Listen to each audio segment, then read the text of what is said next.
Hey guys, I'm back and we are playing Call of Duty Modern Warfare 3. Today we're going to be doing the copy drop stream. We're going to be checking out a blueprint that you can earn for free, but there is a little time and effort required to earn it. And it is a limited time blueprint also. It's a reward blueprint.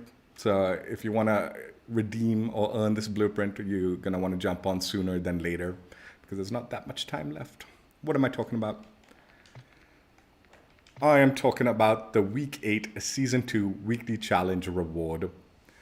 So obviously with the launch of Modern Warfare 3, they've been doing weekly challenges, and every week they sort of give you a small reward if you can complete at least 5 of the challenges that they provide for you. Most of the time it's aftermarket parts, or sometimes it is a new DLC weapon. But with last season and now this season, one of the weeks has provided us a blueprint as the reward for the weekly challenges. So with Season 2, it's Week 8, and complete 5 challenges, and you can earn yourself this Rook blueprint for the HRM-9 SMG.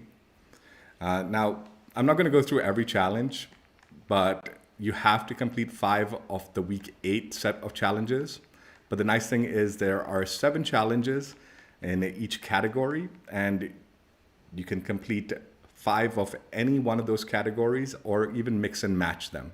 So you've got 5 challenges in multiplayer, 5 challenges in zombies, 5 challenges in battle royale, and as long as you've completed 5 total out of the 21 challenges in the 3 modes, you will earn yourself the reward for the week. Now, with this Week 8 challenge, some of these challenges do require you to use aftermarket parts that you might have earned in the previous weeks. But since the only requirement is having 5 completed challenges and you don't have to complete everything, you can just pick and choose the ones that don't require the aftermarket parts if you haven't completed the previous weeks and you don't have access to either the weaponry or the aftermarket part, depending on. And just pick and choose as you want. And like I said, through the 3 different modes, there are plenty of challenges that don't require, the aftermarket parts or maybe a specific weapon that you might not have access to. I don't know. Battle Royale, some of them are just like completing contracts or opening loot boxes in certain areas and stuff like that, right? Pick the modes you prefer, pick the challenges that you find most convenient for your enjoyment, and have 5 of them completed, and you will unlock yourself the Week 8 Rook blueprint for the HRM-9. Now, unfortunately, with the previous weeks, you could kind of like do them at any point in time, and then as long as you meet that 5 completed challenge, you will eventually unlock the reward, right?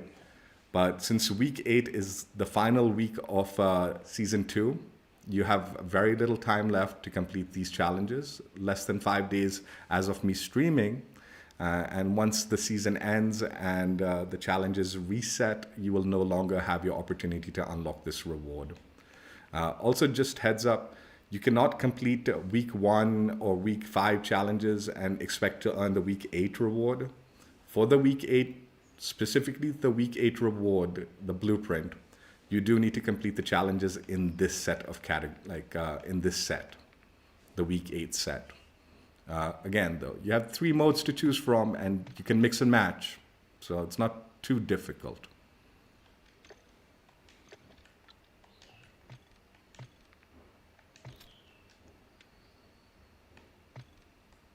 HRM-9 Rook blueprint. Let's play the preview animation and get a closer look.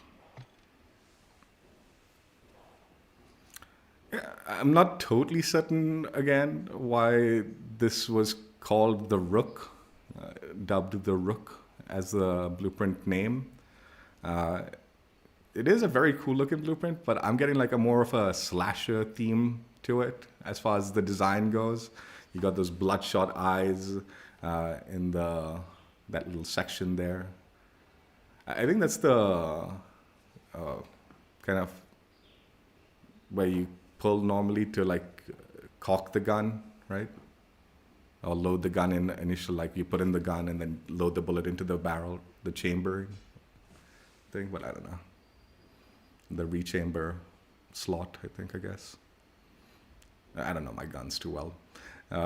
But yeah, those bloodshot eyes, and then kind of like the kind of design and color palette and all definitely gives me more of a slasher vibe. So not sure why Rook in particular was the title, but still a very cool design.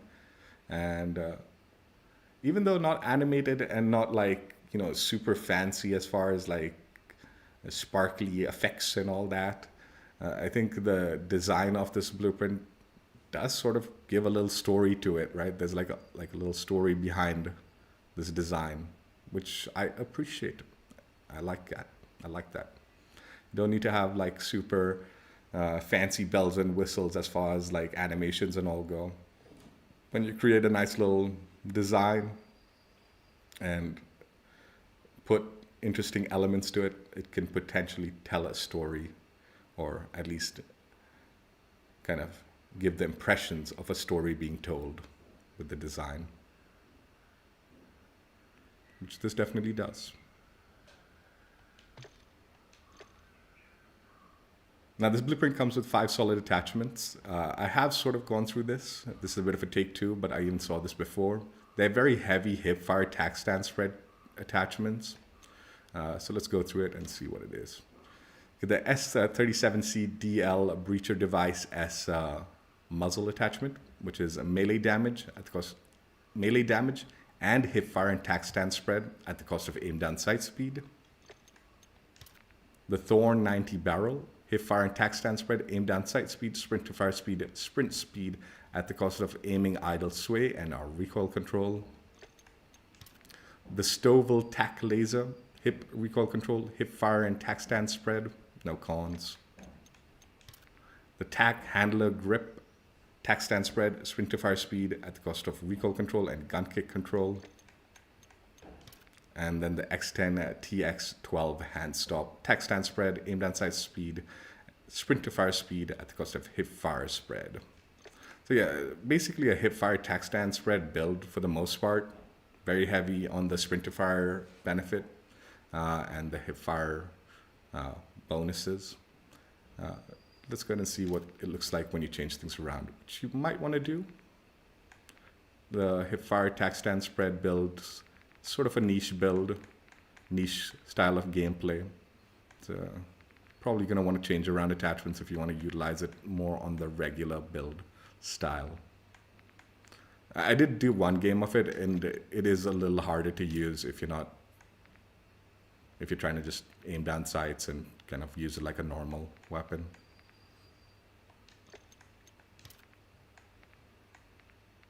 I haven't tried it hip fire yet, like tack stand spread yet, built like gameplay. So. Sure, that'll be good though, but again, very limited and probably kind of locked to small map action.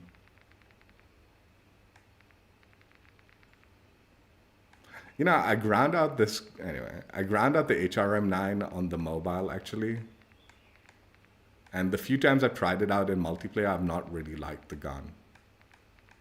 But I'm sort of keen on doing this stream because I'm going to use some guest builds and see how it plays out with other builds other than what I came up with for the mobile phone. And we'll see.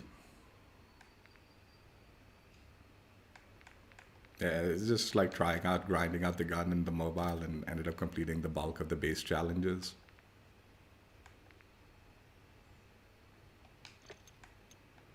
The tracking on the mobile phone's a little off though for the mastery camo, so I did have to complete them like Forge challenge and above, Forge and Priceless challenge in multiplayer.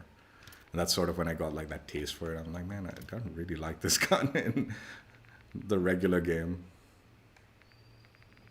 Has this really weird feel. Like I don't know if it's because I jumped from playing on the mobile, which is I'm using a different controller for it, and the small screen, and it plays very different, honestly, on the mobile phone.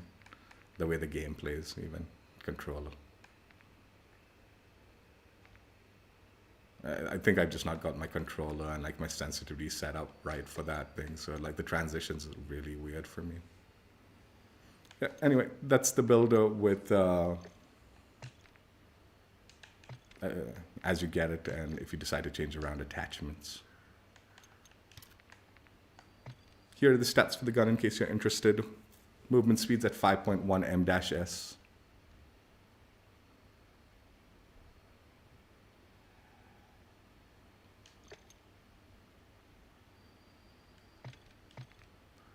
This is the camo coverage. Pretty interesting base camo coverage for some of them. Not all of them. Some are cool. Unfortunately, mastery camos are not as impressive. There is uniqueness to the mastery camos. Like there is some kind of secondary coverage on the like taking effect on the design versus the primary portion. But for the most part, you're losing the cool design element of the blueprint. The zombie camos.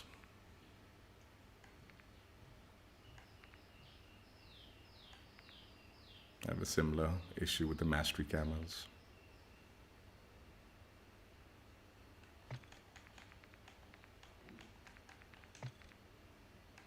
And solid color.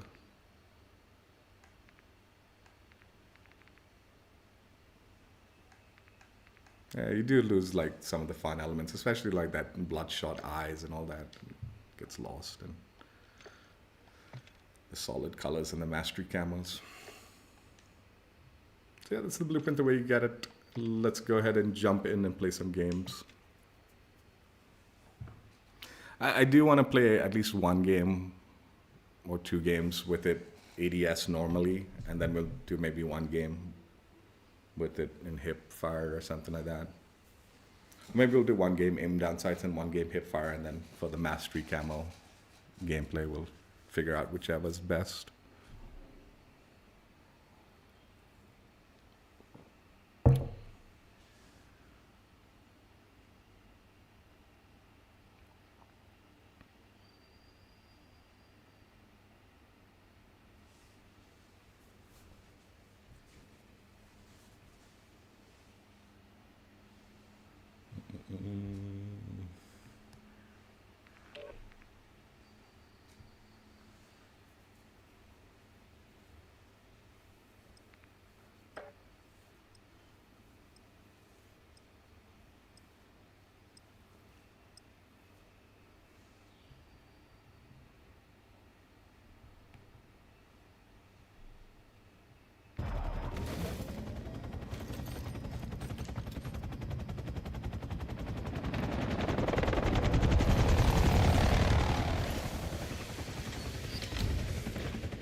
Are you kidding?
Oi! Yen finished the reload, I think, man.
Out of bullets, man.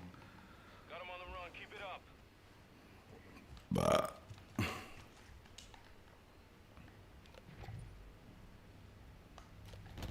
Friendly mortar strike on the way.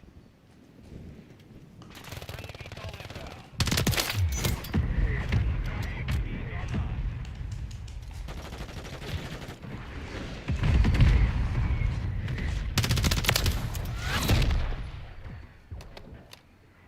Phantom, what's up?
I'll try the Hipfire if we get this Mikado, dude. Scrapyard hip firing with the tac stands might not work out so well. Even Mikado, it'll be a little rough, but might be able to get away with it. No! Why is people voting Scrapyard?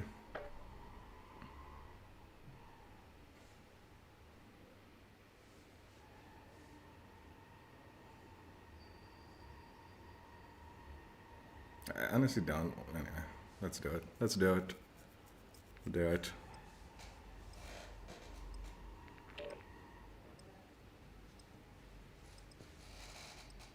Oh, you know what? We'll do one more, like, do one more normal, and then we'll maybe play the small map mosh pit, and we'll do the tac stands build on the small map.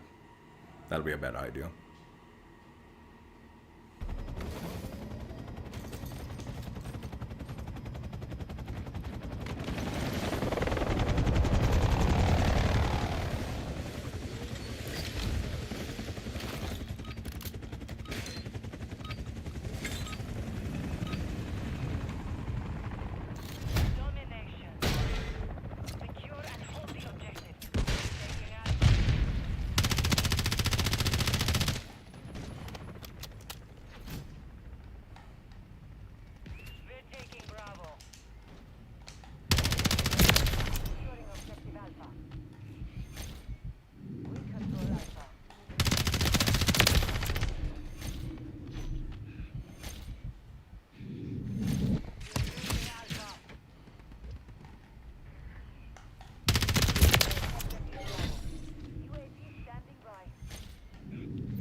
Oh my god, dude.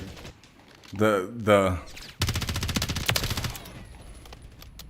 running out of bullets threw me for a shot.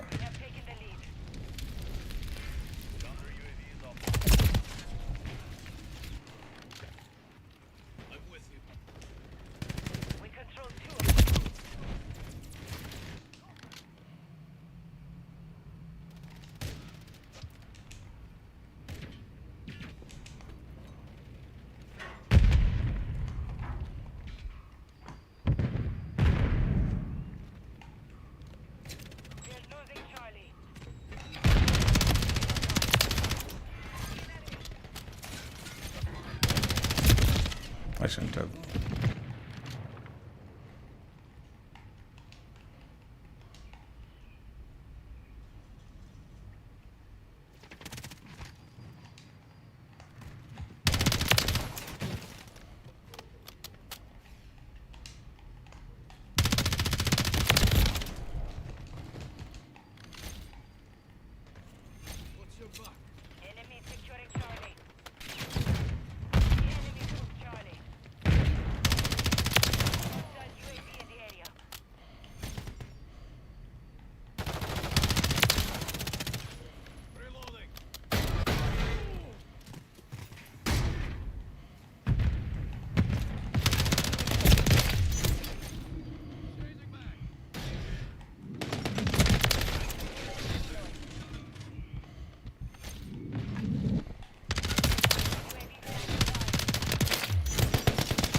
Enemy securing Bravo.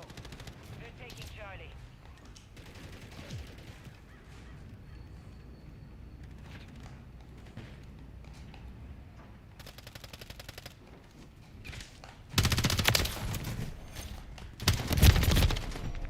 Enemy overwatch helo inbound. Oh man. UAV is being refueled. RTB is securing objective Charlie. Oi.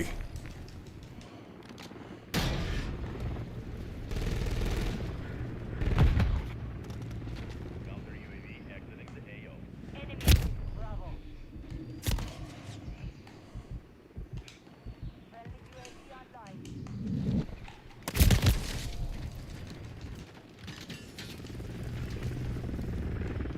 Enemy securing Bravo. Taking Charlie.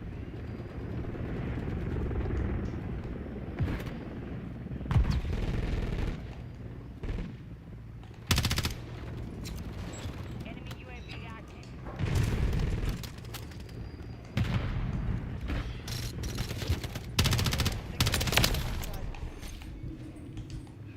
Hostiles deploy a mosquito. Hostile UAV in the area. Enemy taking Bravo.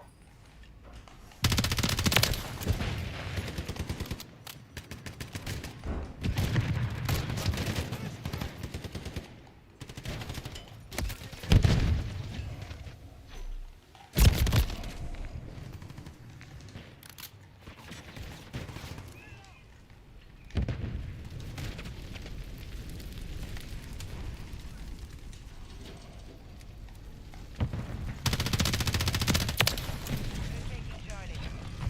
Enemy UAV active. Enemy securing Bravo. The enemy is gaining ground. Push them back. We lost Bravo.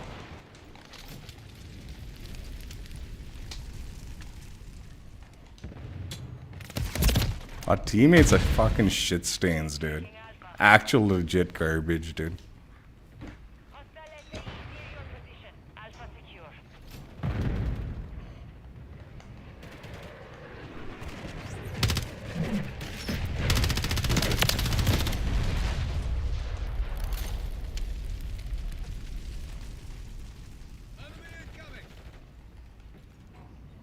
Hostile cluster mine detected.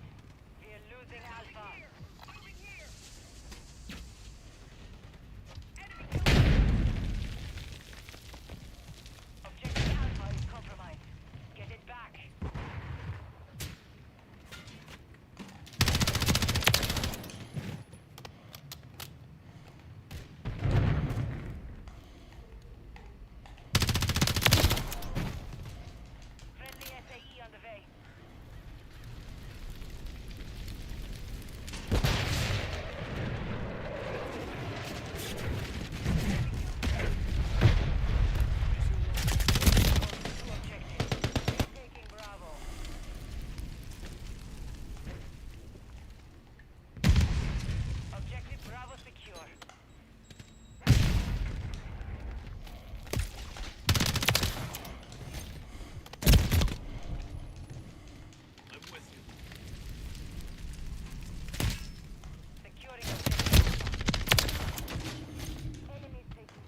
I thought I had a nade. We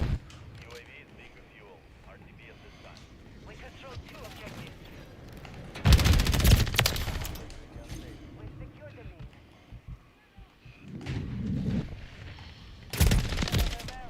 Keep it this way.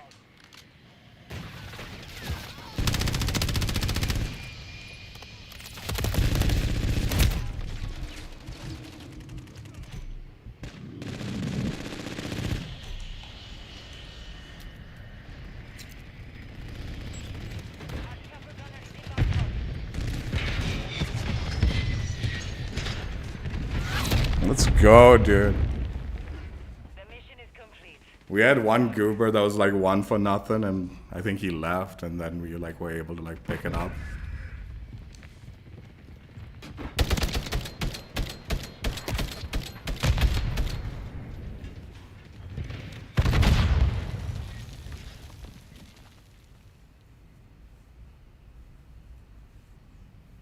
Oh yeah, must have had 2 goobers.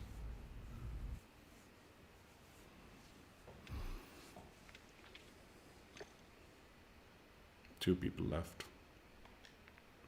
All right, let's play the small map, and we'll do like the tac stand spread build with the mastery camo on it. See how this gun plays with tac stands.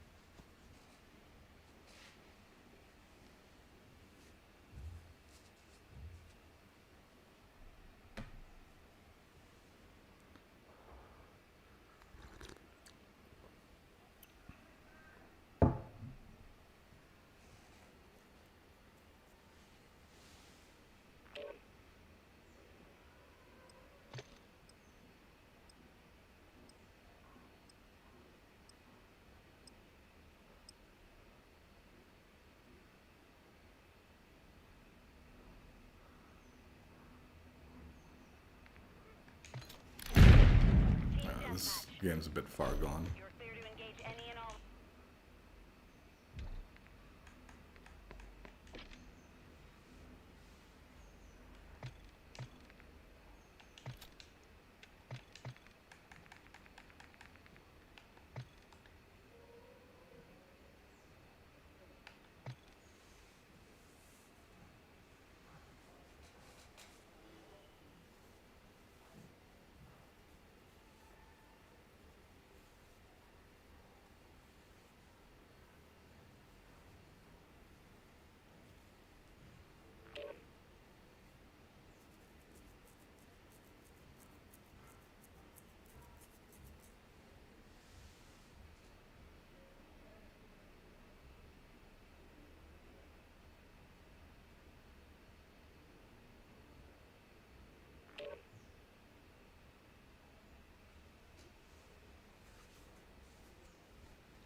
Yeah.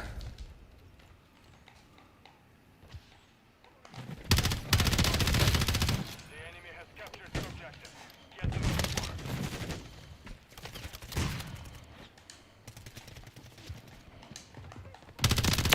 Bravo. We're losing Charlie.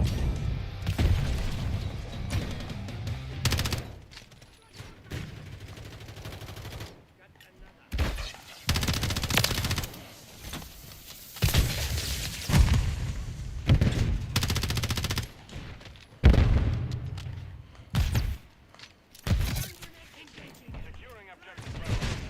Enemy has captured Charlie.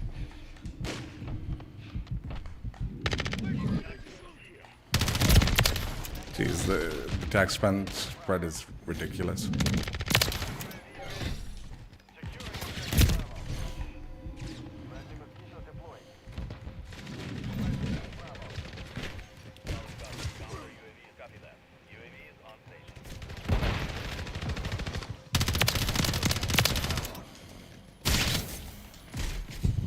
Counter UAV destroyed. We're taking Bravo.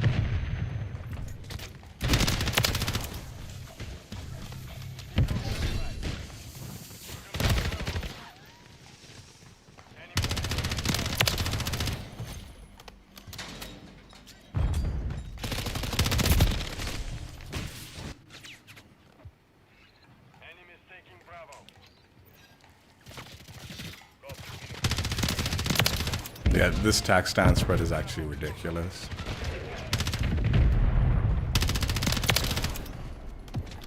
It is actually like better than. I mean, it is small map mosh pit, so.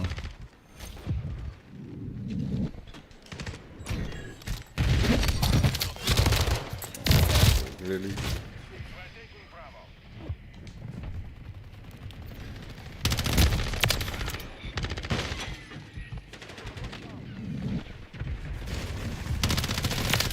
The enemy holds two objectives.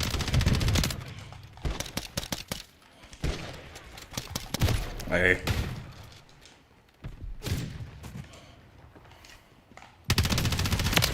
Securing objective Bravo. We're losing Charlie. We're taking Bravo.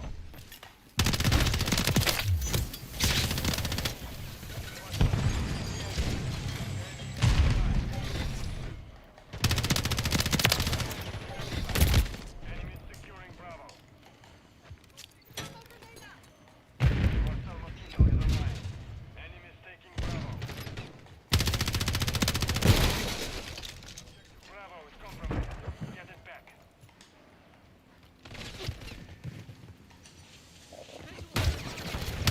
Objective Bravo.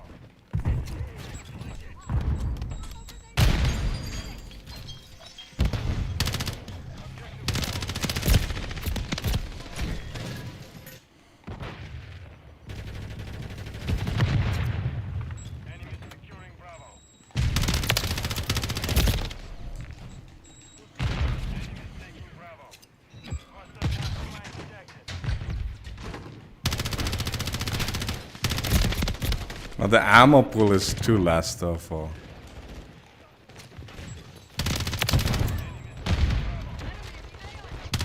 UAV ready to deploy.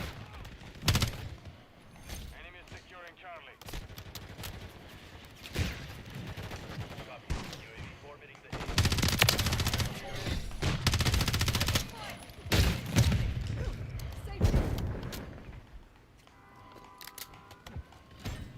Enemy is securing Bravo. Copy. Counter UAV on station. Running interference. What? What a weenie. We're losing Charlie. Objective Bravo is compromised. Get it. The enemy holds all objectives. The enemy is gaining ground. Push them. We're taking Bravo.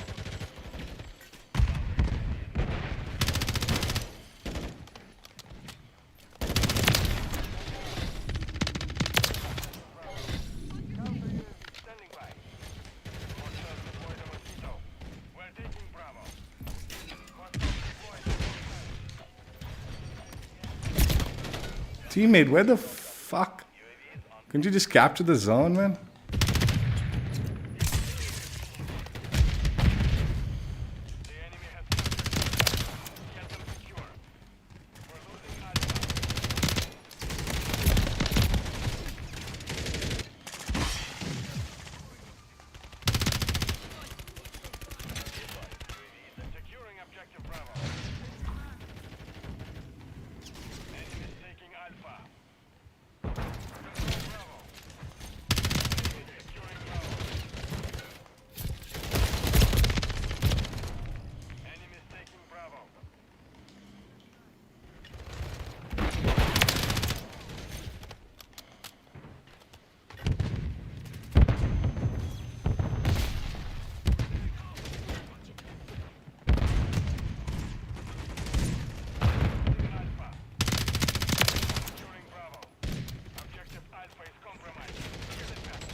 No! The enemy holds 2 objectives.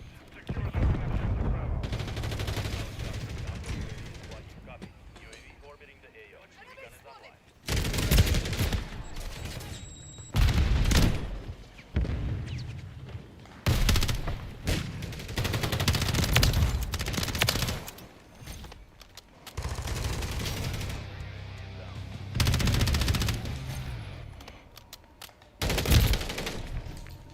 UAV is being good.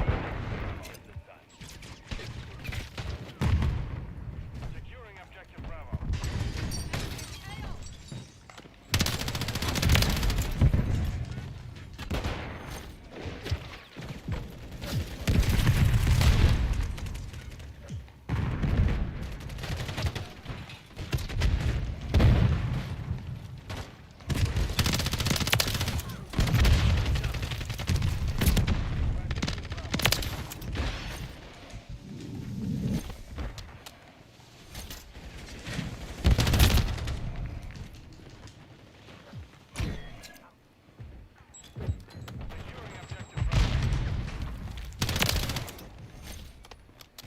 Enemy UAV active.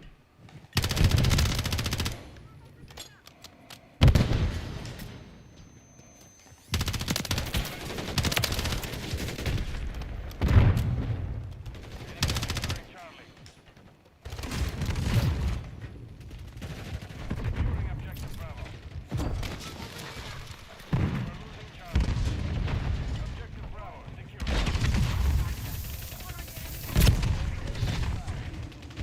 Hold all objectives. The enemy took Charlie. Enemy securing Bravo. Securing objective Charlie.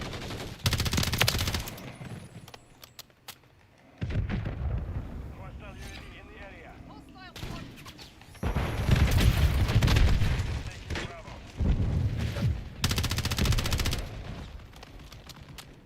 Enemy securing Bravo.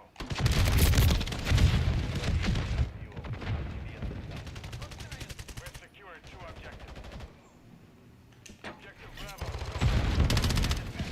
We're losing Bravo. Mission failed.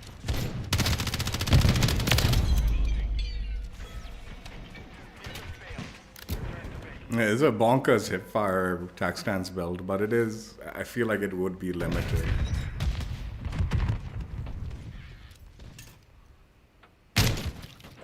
I was actually doing it a disservice the first couple of games.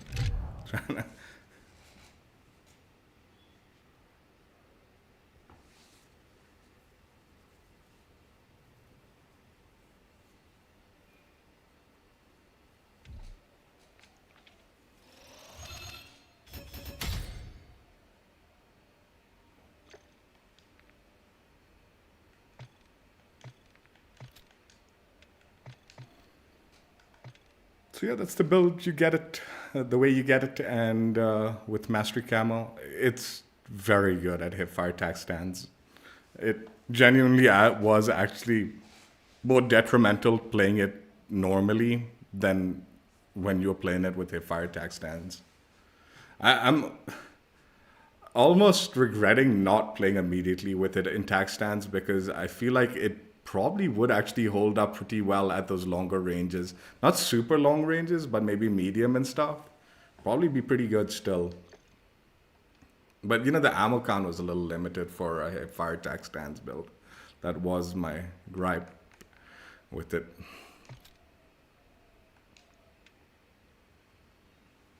That being said, for the first build, we are going to do a guess build, but this is a tac stands build.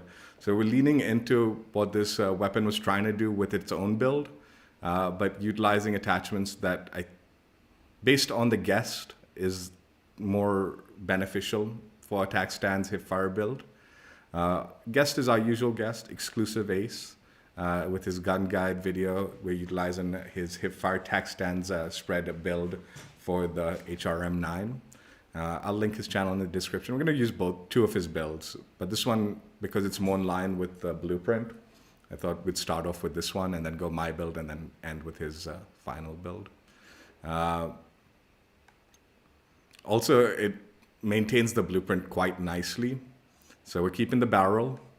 Now, what's kind of interesting is this Stovel, if you look at the base stats, right? This looks like the better laser, like the Stovel tac laser, because you get like 3 lines for hip recoil control and only 2 lines for hip fire tac stand spread, right? And this one's just 2 lines, 2 lines. So I was like wondering, I was like, oh, why did he not just use the Stovel tac laser? That seems like the better laser, right? If you look at the stats though, and go to the like the marked out area, the 3 that are like bumped up, the Schlanger ULO 66 laser, there's a huge difference. This is making a significant improvement to the hip fire accuracy and tac stands accuracy and all that. Whereas this one's not half as much. This is literally double the benefits of it. So yeah, not sure about that. Like, I guess the hip recoil control is beneficial from this one, but the actual spread is wider, even though they look supposed to be the same.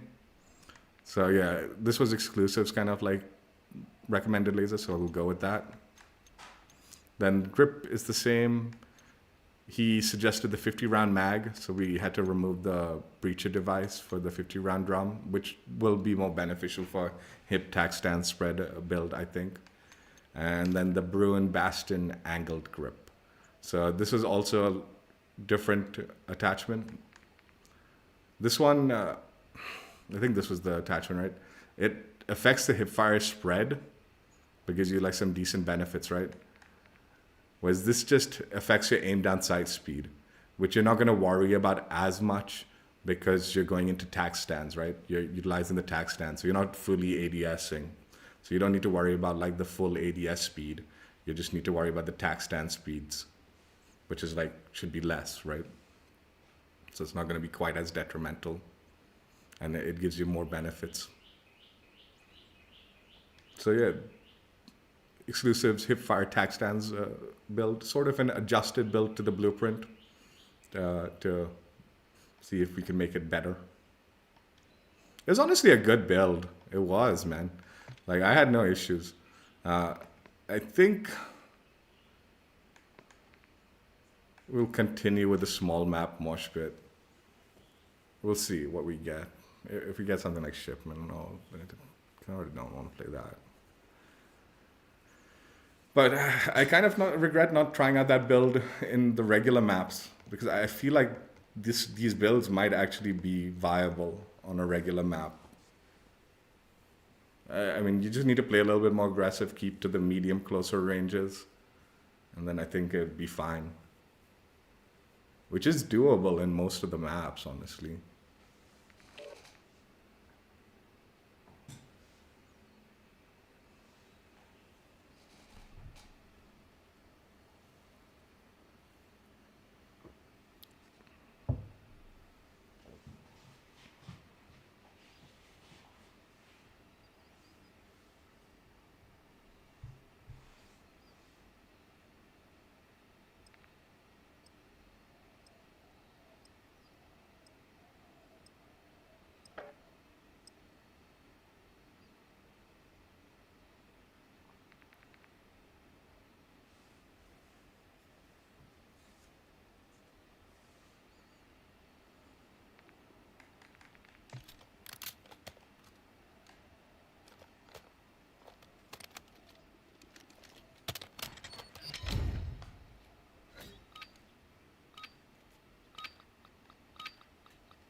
I mean, you definitely don't want to actually stretch the ranges.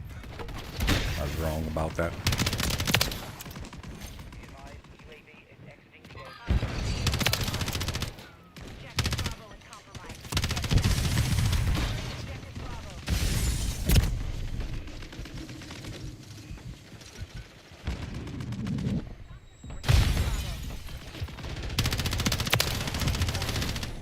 Counter UAV ready.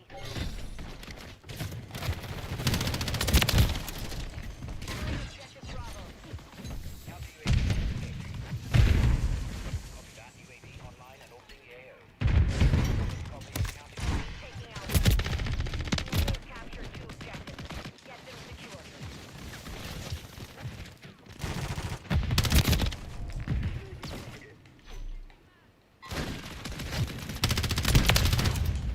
Taking Bravo. RPG this time. Control Bravo. We have taken the lead. Copy.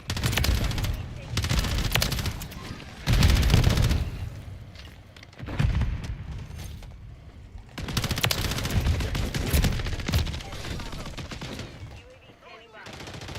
Friendly UAV online. Lost Bravo. Our counter UAV is active. Objective Charlie secure. Objective Alpha is compromised. Get it.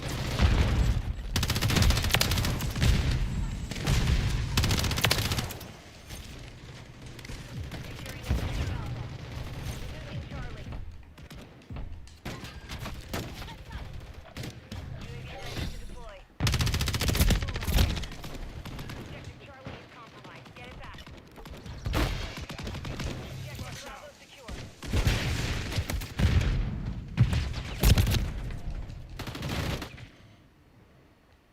We're losing Alpha. Enemies taking Bravo.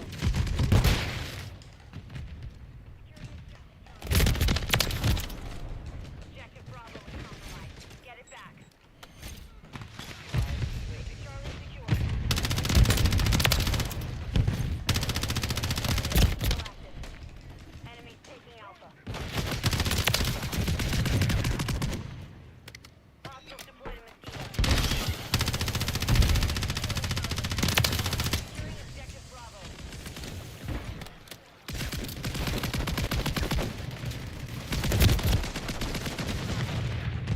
We're losing Alpha.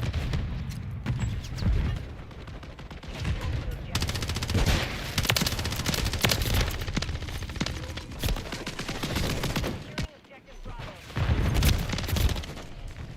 Copy. UAV is on Hostile station. Mosquito is online. Taking Bravo.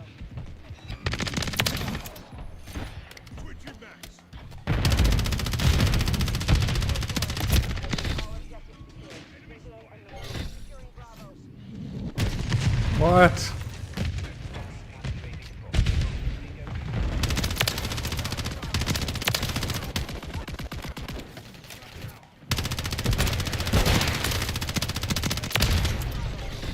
UAV standing by.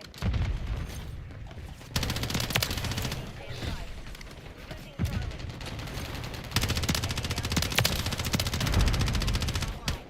Enemy taking Bravo.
I actually don't know which one's better. I mean, the 50 round mag is essential, in my opinion, for a hipfire attack stance spread. Which means if I was to put the 50 round on this build, we would have to lose at least one of these attachments, right? But I think the combination of these three attachments versus this one, I think that is the better tax stand spread build. It's just the ammo is low. So like you're very limited and you're constantly reloading. Whereas this one, the ammunition's better. And theoretically, it's supposed to be, based on like the adjusted attachments, should be a better tax stand spread build. But I feel like this one would have been a little bit more versatile. For slightly, like I think this one could stretch the ranges out better than this one. I'm not sure though. Like I need to do someone would need to do testing, which I'm not gonna do right now, for real. Let's see. Just want to see the stats a little bit because this is kind of a fascinating combo between the two.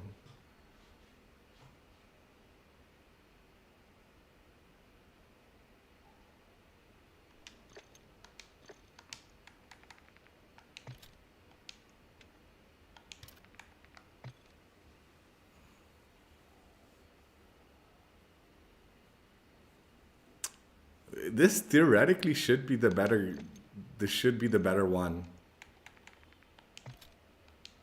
But this was feeling really like good. Like it was feeling really good. And I don't know why. Because theoretically that is the like better build.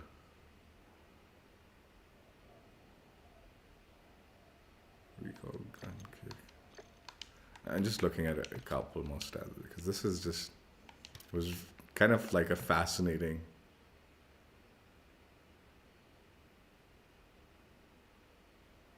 So that has better, like, well, I don't even know if it's better, man. But like that had like a 51 recoil gun kick, and this is 46. And I honestly don't know what is the number. Like, do you want it lower or higher? I presume you want it lower, right? I don't know. I think, I think in the end of the day, though, the lower, like the lack of ammunition on this build is what held it back heavily. And the minute you add one more, like the magazine attachment, you're probably gonna have to lose one of these attachments. So in that case, I think I'd have to give Exclusive the win for the better tax stance build versus the blueprint. But they were both really good. What's up, Slayer? How you doing? Both really good.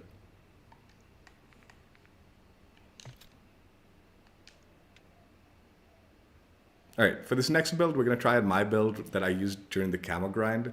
And like I said, I actually did the bulk of the camo grind on Warzone Mobile for this gun.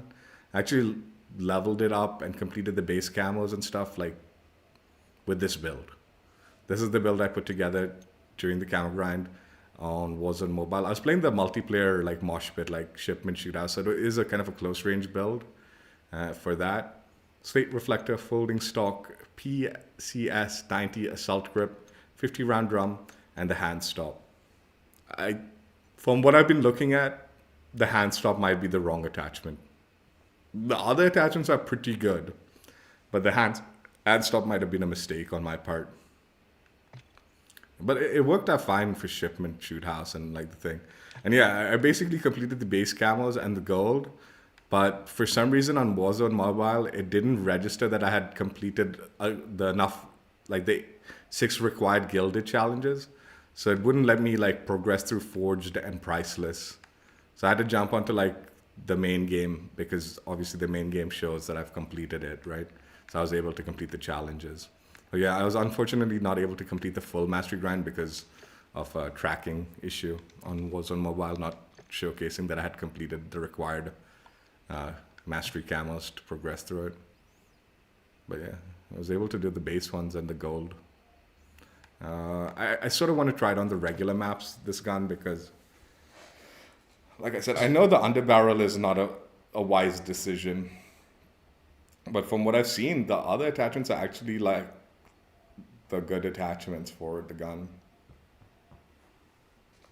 I also think the 50-round drum, for the way I built it, might be overkill. But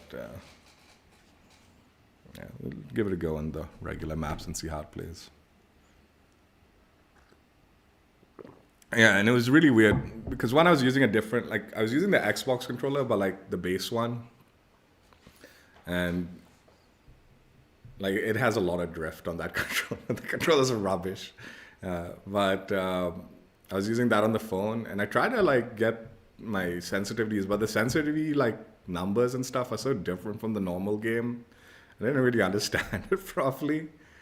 So when I went to do the forged and the priceless camo challenges for the gun, it was miserable because my aim was so off because I was used to like using the controller on the mobile.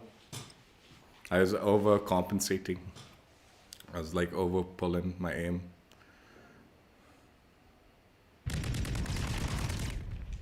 Yeah, we're not playing this. Clearly teammates haven't even bothered. So yeah, like my initial impressions of the gun, I was like, dude, what is going on here? So I do want to see how it plays on when I'm warmed up for console control and stuff like that. Yeah, I think just generally because of the transition being so rough, going from the like mobile to the main game, like my aim was so off, right? It threw me off so hard. I think I'm gonna avoid playing the mobile because I don't want to like mess with my like aim. Like I'm in a good spot as far as the console aim goes. And then if I keep jumping between the mobile and this, then the weird sensitivity and the different kind of will throw me off more than I wanted to. But I feel like anyway, let's go with this, man. I've already played Invasion. I wanna, anyway, we'll see how this plays out. More of a test to see if this build is even okay. But yeah, technically it's my mobile build. I think every now and then I might jump onto the mobile game and just like troll, like with a melee weapon. Run around meleeing people just for the hell of it. But I mean, it is an option if you like want to like complete camo challenges and all. It is an option. It's just they need to fix the tracking stuff as far as the mastery camos go to make sure like it registers that I've completed the requirements, so I can actually complete them. I thought at first, I was like, dude, why is this not like tracking and all? And then I played a couple more games and then I realized I was like, oh, because it doesn't register that I've completed the required gold. Team deathmatch. Engage and destroy. Also, I don't know, man, if the optic is required, man, for this build. It was useful in...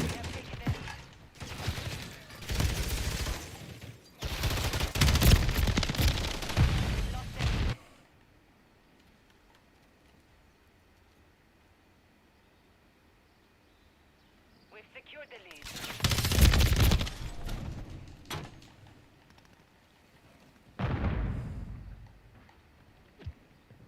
The enemy's taking the lead.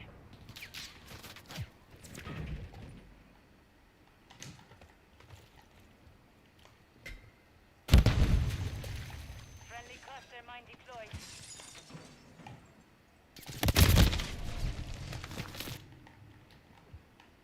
I might back out of this. This is a bad start.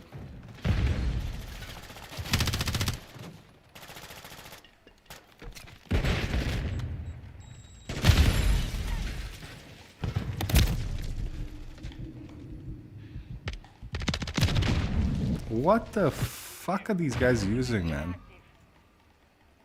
Friendly care package in the AO.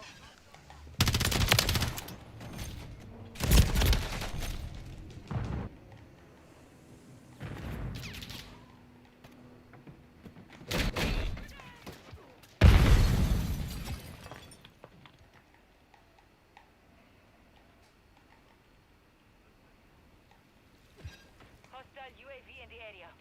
Friendly cruise missile deployed. Enemy tactical equipment here.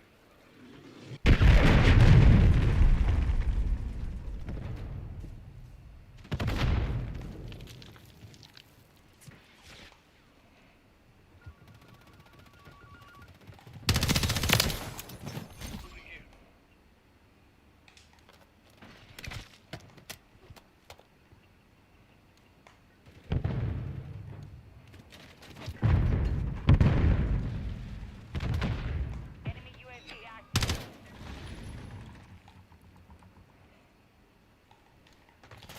Counter UAV overhead.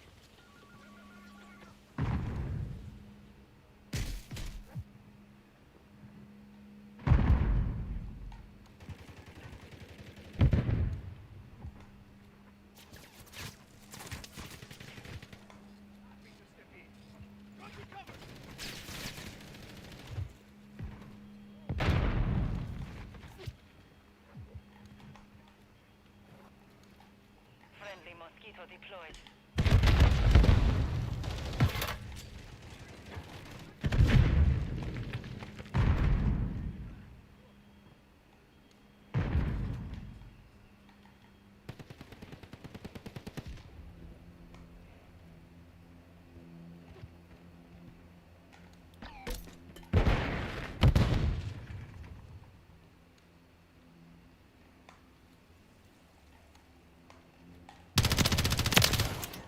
We have taken the lead.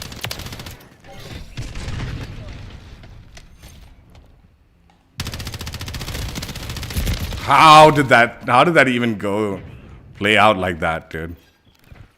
Copy. UAV orbiting the AO. Recon is on.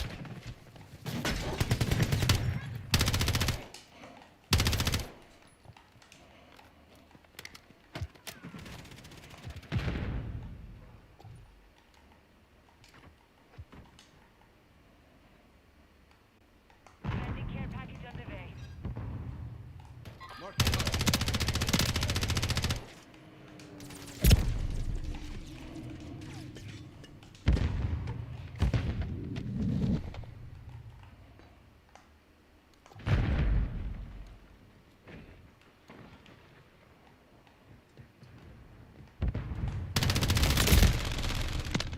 This guy, there's some hit detection going on with this dude, man. Hostile UAV in area. Friendly UAV on station. You're halfway to mission complete. Finish it. Friendly Overwatch Hilo inbound. Standing by. Standing by. Enemies deployed a counter UAV. Copy. Counter UAV on station. Copy that. UAV is Mission time is not over. Maintain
I thought that was teammate.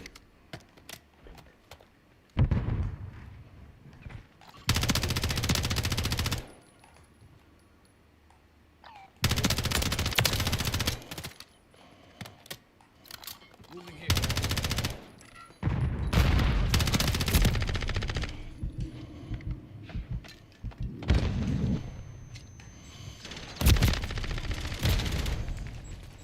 Dude, teammates are fucking stupid, dude.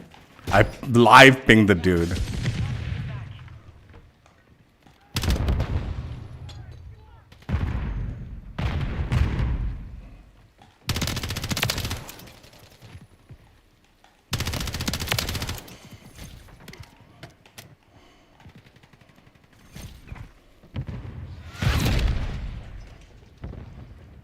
We have secured the field.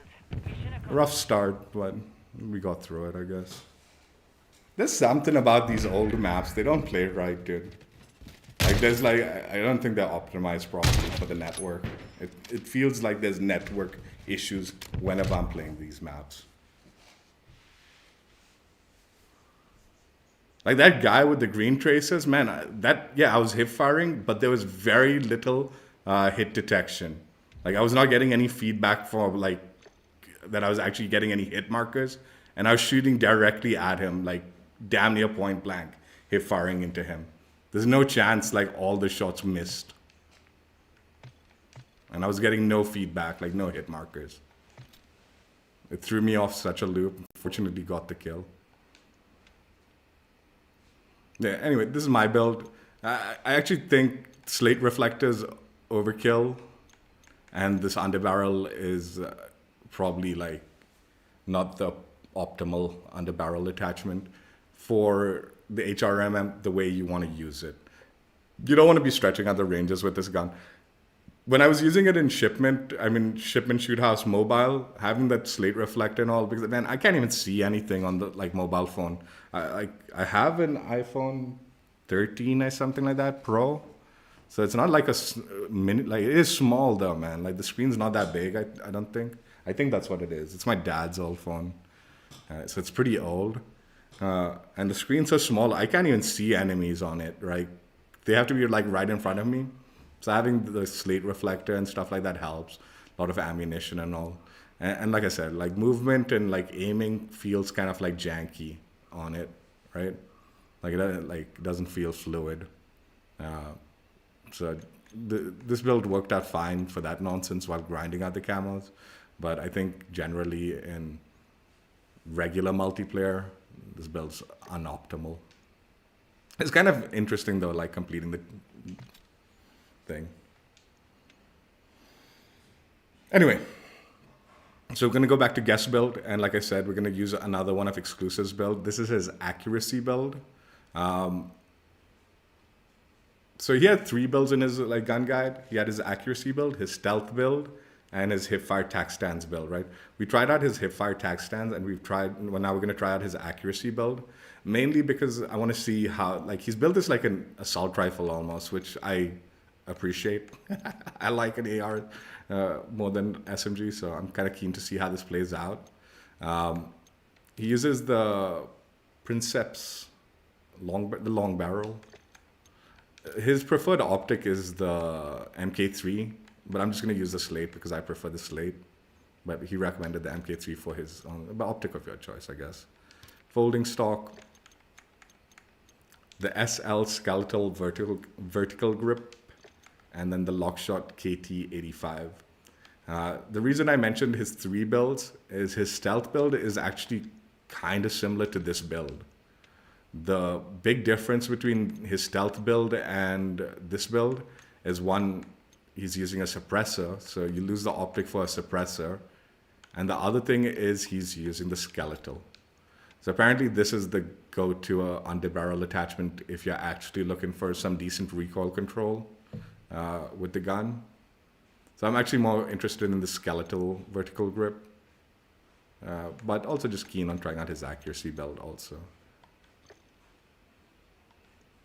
So yeah, my personal thought though, this might be speaking a little early. I actually think my build isn't as bad as one would think. because my underbarrel, it encourages movement. More of a movement attachment, right?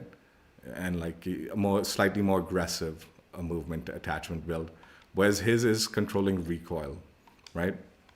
And my argument is this gun doesn't excel at medium long ranges. Like the time to kill is kind of slow. You need to hit a lot of shots and stuff like that. So you're gonna want to keep it close to close medium, like in that range, right? Close to close medium, maybe medium stretching it a little bit. In those ranges, does a massive amount of recoil control actually matter as much as aggressive attachments? So like in hindsight, I'm thinking like, man, maybe my build isn't so bad for what the gun excels in. Yeah, I'm gonna vote for Afghan. Because I want to see how this gun like plays out, because this is like a more AR style build, so you should be able to stretch ranges out a tad bit more, I hope, without losing. We'll see. So yeah, but I'm thinking maybe like the main adjustment I would suggest is, because it's close and all that, lose the optic and then go with a muzzle of choice. Go like either stealth muzzle attachment or something else, right? Depending on how you want to play it. Because at close medium ranges, the recoil, yeah, it's bad, but it's like whatever, right? Like you'll be able to handle it, I think, at those ranges to get the kill. But that's theoretical. Like I said, I'm keen on trying out this build and see how it plays out. Kill confirmed. Neutralize hostiles. Grab their tags to win. Simple enough.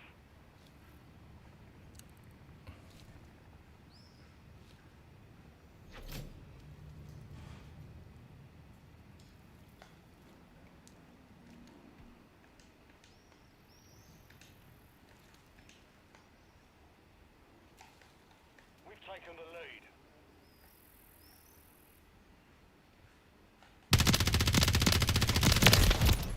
It is very accurate, but didn't really help the range all that much. It's still like a bit of a hit mark at those longer ranges. But it is very accurate, easy to control.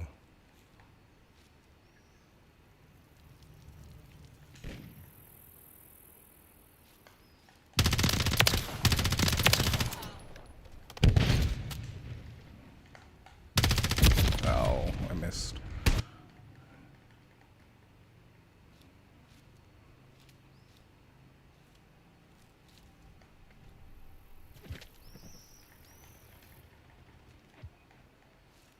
Oh, it's kill confirmed. I didn't even realize.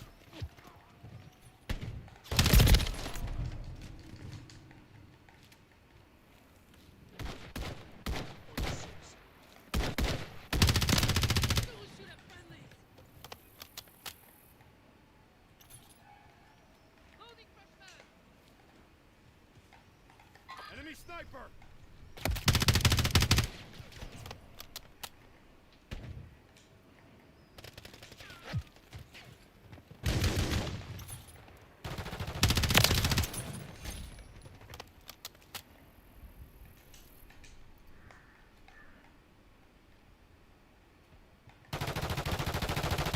Enemy down! On your six!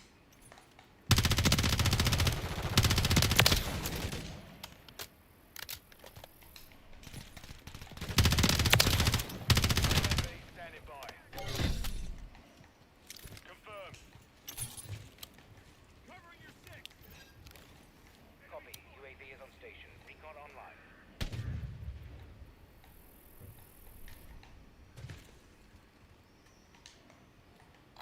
Moving here!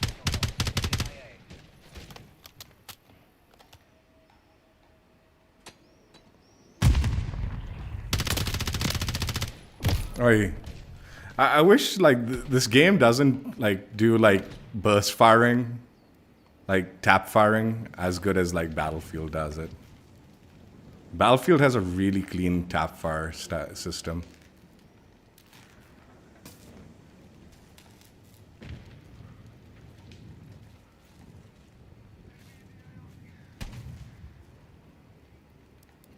Like, it feels good to tap fire.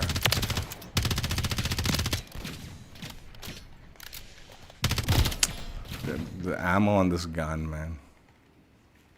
Like, it really feels like you can get more than one kill, and then you can do a little damage to the second person, but you need to finish them off with something else. In the area. Change your mags. Got your back.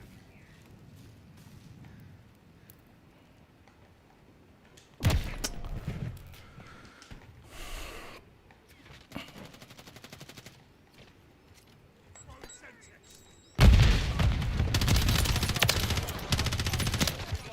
See? Fucking can't get more than one kill, man. That's nonsense. Hostiles launched a cruise missile.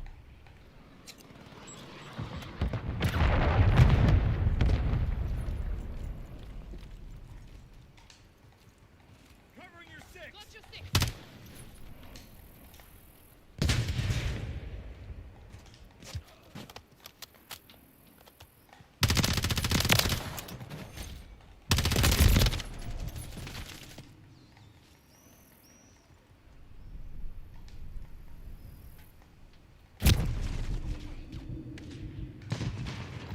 Moving here.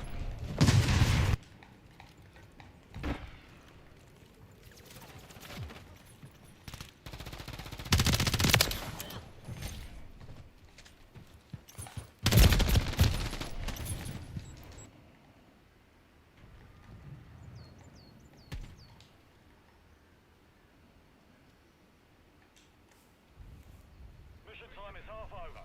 Maintain the lead.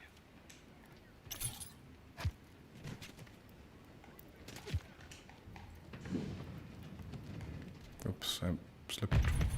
Not mean to do that.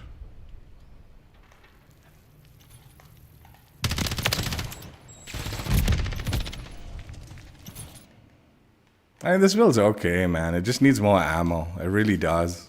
For what it's trying to do. Like, it is accurate, that's true.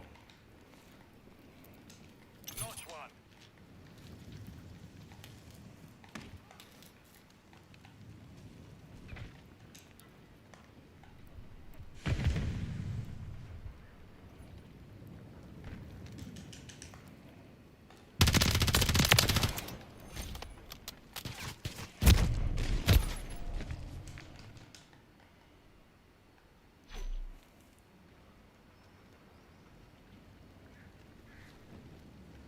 Enemy UAV active.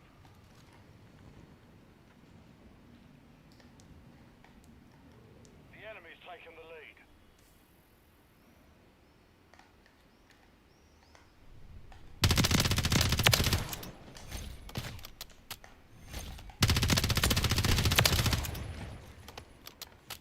On your six. The enemy is gaining ground. Push him back.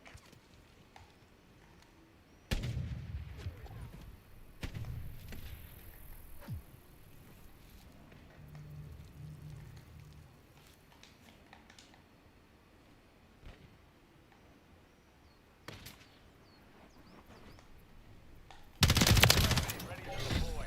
Kill confirmed. Yeah. Yeah, I'm constantly reloading this nonsense here. It's a pain in the butt, dude. That UAV online and orbiting the AO. Confirmed that one. Oh my god, those guys got Hostile UAV doubled. in the area.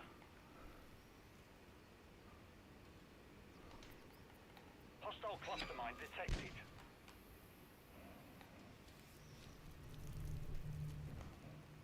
Be advised, UAV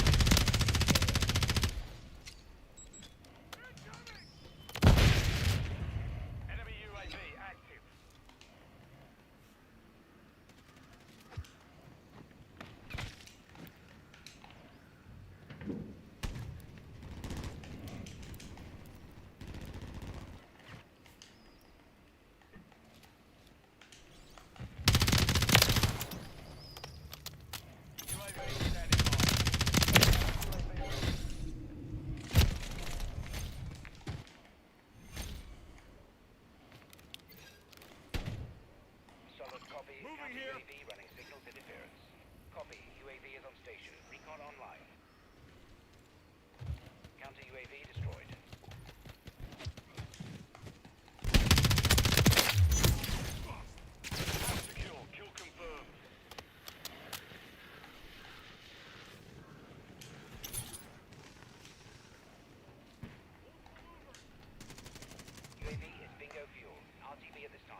It ain't no AR or anything like that. That's for damn sure.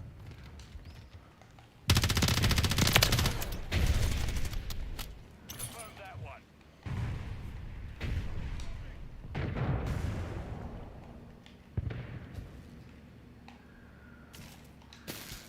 Did this guy really get a fucking...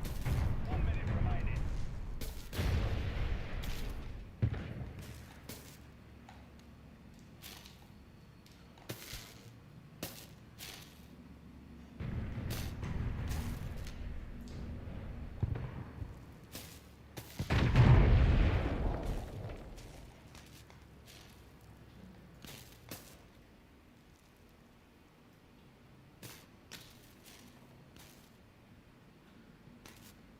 Seconds remain. Hostile UAV in the area.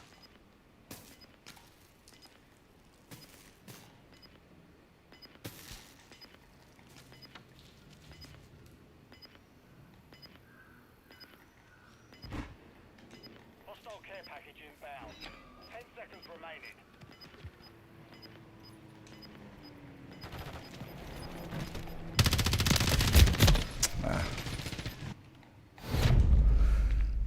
God, what a bunch of teammates.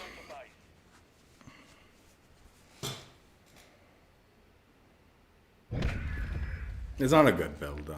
I'm gonna say it, dude. It is accurate, but like the way you're building it, like it's an AR, it doesn't even compare to any good AR.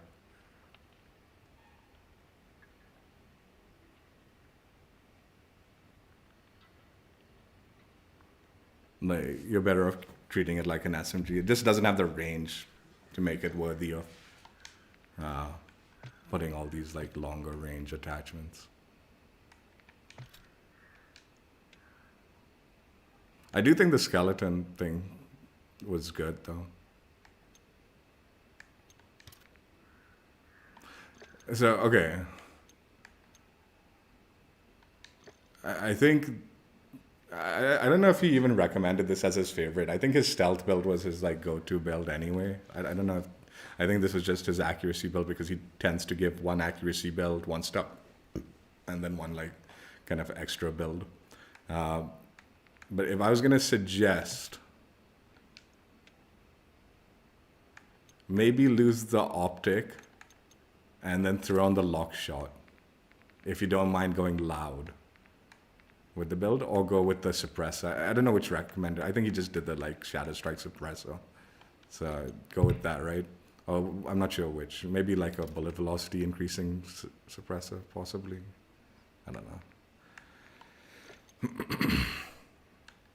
But I actually do think the hand stop was kind of valuable, having that extra movement speed and stuff like that. Whereas, like I said, at the ranges that you want to keep this gun in, this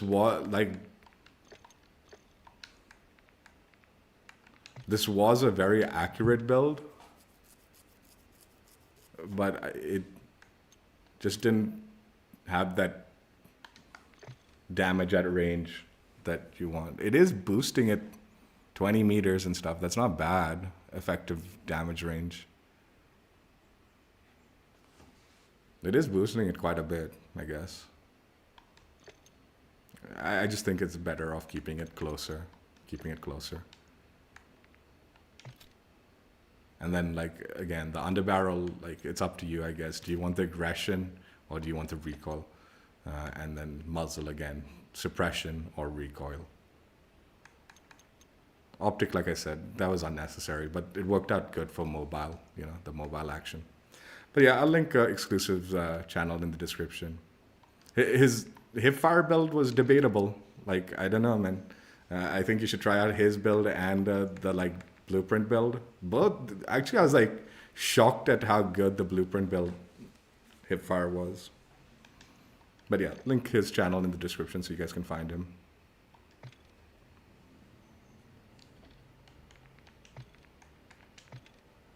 So yeah, week 8's reward for completing 5 challenges out of the 21 in there.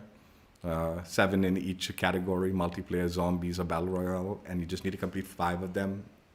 Mix and match or play whichever mode you want to play and complete them.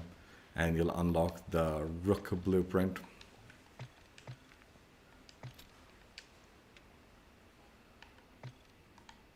So, I mean, honestly, like I said, right off the bat, like my initial impressions is I don't really understand the naming of the Rook for the blueprint.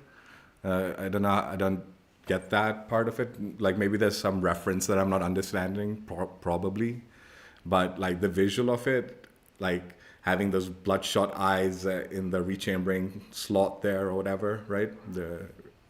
Right there, and then kind of like that color slashes kind of thing, right? Red slashes on the yellow design and all. It gives me some proper like slasher vibes, you know, of like, it's so weird, right? It's so weird. Like, you don't, like, when people say things like this, like, and you don't see it, you just like kind of eye roll, like, what the fuck are they talking about? When it comes to art, right? When they talk about like how they see some story in art, right? And it's like always like an eye roll. It's like, yeah, whatever, man, because I'm not seeing it, right? But when it happens to you, it's kind of an interesting aspect. Like, and this is what's happening with me. There is no story. There is no tie-in. There is no like, this is not like a slasher movie tie-in blueprint or some shit like that. It's just giving me those kind of slasher vibes. The guy peeking through the crack, those slasher lines, the red and yellow combo and all that, right? And those kind of like little blood drops coming also down the like slit. It's all telling you like this kind of like story almost in the design, right? And it's not like a specific like this is what's happening, this is the story and all. It's like make up your own story to this kind of like thing, and that's what I get from it. And like I said in the beginning, there's no animation, there's no like bells and whistles that make it like this kind of like next level kind of next gen blueprint or some nonsense like that. It's pretty straightforward. It's base colors. It's got a scuffy design, like it looks a little scuffy, so like a little wear and tear as far as like the paint job goes. Like it's not a clean paint job. There's like those slasher lines and then the eyes, right? Pretty straightforward, but it is almost like it's telling you a story with the design, and it's cool that way, right? It's cool. Like it's like, yeah, you don't necessarily need to do something like animated or flashy, and it still can be something interesting and fun and nice. Yeah? Like I actually really am drawn to this like blueprint because of, like I said, the potential story that is in that design, right? It's cool. It's something different, and yeah, I actually genuinely like this blueprint because of that. Like I'm like, yeah, it proves that not everything needs to be, you know, like I said, animated and stuff like that to be cool and nice and interesting and a good design, right? Build-wise, okay, dude, I'm gonna crop this out, but the warm-up game was rough. It wasn't that bad. It was like a warm-up game. Like I wasn't used to, I wasn't ready, I wasn't prepared. But we'll crop that out. I did a restart, and then the games were like I slammed on the next few, like the remaining games. For the most part, I was slamming in this stream, as far as gameplay goes. But I was kind of like hell bent on trying out this blueprint like regularly, because I'm like, man, Hipfire tag stands, that's a niche way of playing the gun. I don't want to try that out yet. I want to just see how viable it is while you're like normally playing an SMG and stuff like that. And yeah, I did well after the warm-up game, but I think the warm-up game was kind of like interesting because it solidified the fact that this gun really isn't good for normal gameplay. Like if you want to go and aim down sights and kind of use the SMG the way an SMG is supposed to be used, it's not ideal, right? But based on all the attachments, it is very clear this build is meant for a Hipfire tac stands build. To be extremely aggressive and have that Hipfire tac stands combo going for you. Hip firing when need be, tac stands, go into tac stands when you need to stretch it a little bit. But for the most part, keep it in that range for that kind of gameplay. And when I utilized it, it was the third game. When I utilized it in that way, tack stands, I equipped tack stands as the main, so I wasn't ever aiming down sights fully, and I was going running around, dude. Man, it was beautiful. It was beautiful. Like, genuinely, like, I wasted my time in the first two games just trying to like ADS normally and play with it. Even though I did good for myself, like in the games, like I didn't do badly. I was doing fine and all. It wasn't it wasn't great, is what I was thinking. I was like, man, this is nothing great. It's a little too much, you know, when you're aiming down sights and all. Like, you need to control it a lot more than you should want to, right? But when you go into that tack stands and hipfire like mode with the gun, it is brilliant. It is genuinely brilliant. And I try to be wise with the gameplay in the stream. So I ended up playing the small map mosh pit for both the tack stands build and exclusive tack stands build, right? But in all honesty, at least with this build, I'm kind of interested in seeing how it plays out on like slightly larger maps also. Because I think you could potentially get away with this because it was quite accurate and quite aggressive. So as long as you play the larger map smart while utilizing this in tack stands, I think you could get away with it. Obviously, don't utilize it for like really long range gunfights and stuff like that. But I think if you utilize it smart, this would be actually very viable beyond small map mosh pit action. In small map mosh pit, it was destroying. No joke. Like, I was slamming with this and exclusives build. Just utilize it. Don't bother full ADS. Go tack stance. Be aggressive with it, and you'll have a ball playing with it. So yeah, really, honestly, like I don't really want to complain about the attachments because it was good. It was good. And the joke is this breacher device. Maybe arguably like, oh man, it's a breacher device. Who cares? But it is not only helping with the hipfire and tack stand spread, but having that like one-shot melee with it is useful because you do run out of ammo quickly. So just being able to like necessarily needing to switch to a secondary, you can just confidently melee an enemy and know it's going to be a one-shot because of that breacher device. I'm pretty sure this breacher device means like it makes it so like you can one-shot melee with the weapon bud. Like you can slam them and it'll be a one-shot. I think that's how it goes for the most part. That was good too. And it helped with the hipfire tack stands build that it was like playing off, right? So yeah, honestly, a very, very cool looking blueprint. Really like the design. No complaints there. Build was that kind of build that is different but fun to try out and worthy worth trying out, right? It's cool, man. It's cool. I enjoyed it.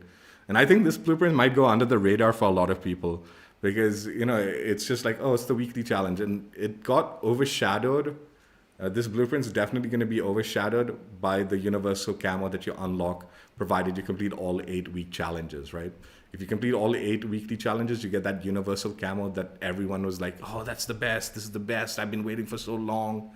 I think they've not even bothered considering this blueprint, and it is so cool, man. It is just genuinely so cool. Like, I like it a lot. I mean, in my head, there's this one thing that's like flashing in the head, right? Like, and honestly, if they did this, I actually think it wouldn't have been necessary, one. And I think it might have actually been detrimental. But arguably, you can be like, oh, they could have animated the eye so it's blinking every now and then, right? But it's like, dude, who cares about that? It's more that slasher vibe is when he's just staring at you, peering into you, right? If he's blinking and all, that becomes stupid. So in that line, I'm like, that's a stupid idea. Why even waste energy putting an animation when it's going to be not necessary? And this does the job good enough. Better than enough, like, in my opinion, right? I think a viable criticism, though, would definitely be like the camo coverage for the mastery camos is a bit on the disappointing side. Yeah, it sort of has some kind of coverage where it's kind of tying into the red lines, so the secondary portion of the camo and all. But losing the eyes, losing some of the visuals and all, that's huge. That's kind of ruins the blueprint. So I do think the mastery camo is a little bit of a letdown, but some of the base camos did incorporate the blueprint very nicely into a unique thing. So even if you're not digging necessarily the color scheme, but you kind of like the vibe that the design is giving you or whatever, you could definitely make something unique with some of the base camos and stuff like that. It's a cool blueprint, man. And it genuinely, I suspect, is going to go under the radar because it was just a weekly challenge blueprint and no one's looking beyond it, right? Yeah, I liked it. I liked it. Like I said, the thing that's impressing me the most is the simplicity of not necessarily the design, but the fact that it's not got the bells and whistle effects. So the simplicity of basically how the design is being portrayed to you, right? And how effective it is, right? Again, I do think having these lines and all, they've done it really well, dude. It looks so good. And even in the game, it's not a fresh paint job. It has a little bit of wear and tear to it as far as the paint job looks a little older, it's been there for a while and all, which sells that story that you're getting from it even more so, right? This has been going on for a while, whatever this slasher thing is being portrayed.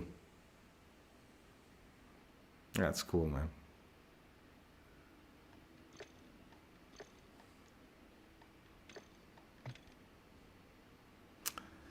The other thing I'm going to say it. I said it, and now we sort of know. Last season, when they did the blueprint as one of the rewards, the one thing I was hoping, I was keeping my fingers crossed, but it unfortunately didn't happen that way, was I was hoping at least because all the aftermarket parts and even the DLC weapons that are being given during the weekly challenges, if you miss out on the season, it goes into the Armory unlock system, right? And then you can sort of that way, people who missed out on the seasons or didn't complete the challenges still can unlock these things through Armory credits or whatever. I was hoping that they would also add the blueprint. They had one last season and now they have this one this season. I was hoping they would add it as one of the potential Armory unlocks. Because I do feel the Armory unlock system, I didn't really care for the fact that a lot of required perks and this, that, and all were unlocked on it. But I do like the idea of the Armory system, especially when you start considering maybe some cosmetics could go into it. So I was hoping okay, the weekly challenge blueprint, maybe that could go into the Armory unlock. And in all honesty, I wouldn't mind if you missed out on it, right? And you didn't earn it this way and it's in the Armory system, I wouldn't necessarily be against it being a really high Armory unlock requirement. Something in the range of 150 Armory unlocks for the blueprint. Or maybe even more than that possibly, right? I don't know.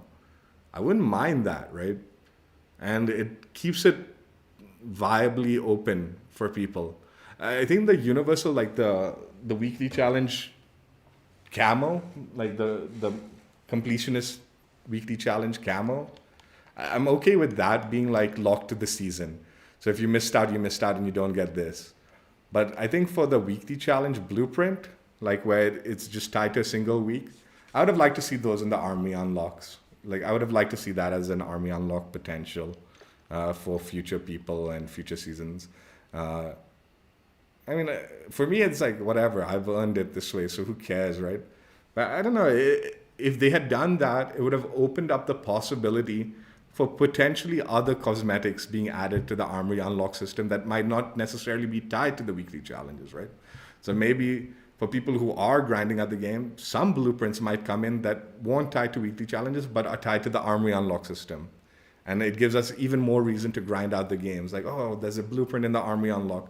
Because for me, the Armory, I've finished, man. I have nothing in the Armory unlock. Like some people are still getting like some of the attachments and all. Nah, I don't have nothing. The Armory unlock is completed in its entirety. So other than the XP I gained from the weekly challenges, the Armory system is like a non-factor. So I don't know. Like I said, I would have earned these blueprints during the weekly challenges, but it would have been nice to see it be opened up through the Armory system for other people in the future. And that, like I said, would have opened up the potential of maybe seeing other blueprints be added to the Armory system that might be worth grinding and earning. And unfortunately, they didn't do that with Season 1, so I suspect they won't do it with this season either, unless they decide to change things around. So yeah, this is one of those blueprints that if you want it, you need to make sure you jump on and grind out those weekly challenges, the week 8 ones, and earn it for yourself before they go away, because at least based on last season, that blueprint, it's gone for good now, and there's no other way of earning it what they gave last season. So very likely that's going to be the case with this season. Anyway, that's it for now. Hope you guys enjoyed. Check out my old streams if you haven't already, and I will catch you later. Bye. Yeah, the blueprint's beautiful. It's really well designed. I'm digging it a lot. It's well worth jumping onto the game and earning it for yourself.